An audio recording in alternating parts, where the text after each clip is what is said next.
L'info écho avec Capital.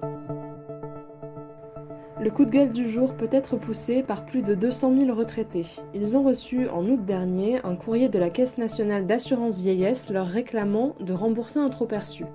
La cause ? Un mauvais calcul de leur taux de contribution sociale généralisée, la CSG, qui est déterminé par rapport à leurs ressources. Par exemple, certains d'entre eux ont bénéficié d'un taux de 6,6%, alors qu'en prenant en compte leurs revenus, ce taux aurait dû être de 8,3%. Depuis le début de l'année, ils perçoivent donc une pension plus élevée.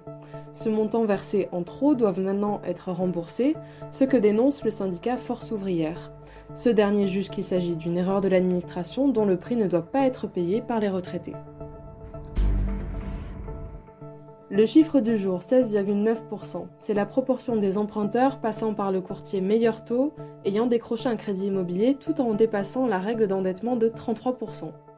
Depuis la fin 2019, Bercy a enjoint les établissements bancaires à respecter scrupuleusement ce mécanisme censé protéger les ménages du surendettement.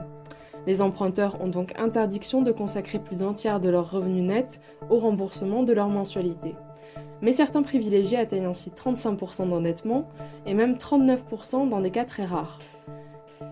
Les prérequis nécessaires, entre 10 et 20% d'apport initial et un reste à vivre suffisant. Autres clients chouchoutés par les banques, les primo-accédants dits très évolutifs, c'est-à-dire ceux dont le revenu a et sera amené à rapidement croître au cours des prochaines années. L'info pratique Capital concerne les automobilistes. Pour contester un forfait post-stationnement devant la commission du contentieux du stationnement payant, s'acquitter de l'amende au préalable ne sera bientôt plus nécessaire. Dans une décision rendue publique mercredi 9 septembre, le Conseil constitutionnel a fait savoir que cette disposition était non conforme à la Constitution. Elle sera donc abrogée sans délai. Un soulagement pour les automobilistes souvent agacés par l'incohérence de ce système. Plus d'infos sur notre site. On termine avec la dégringolade du marché du rouge à lèvres.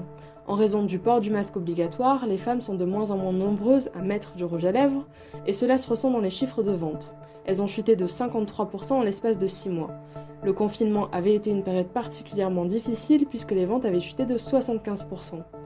Cette période de baisse est un défi pour le secteur qui doit revoir son offre en proposant moins de maquillage et plus de soins. Une tendance déjà à l'œuvre ces dernières années, mais que la pandémie pourrait accélérer. C'était l'info écho avec Capital.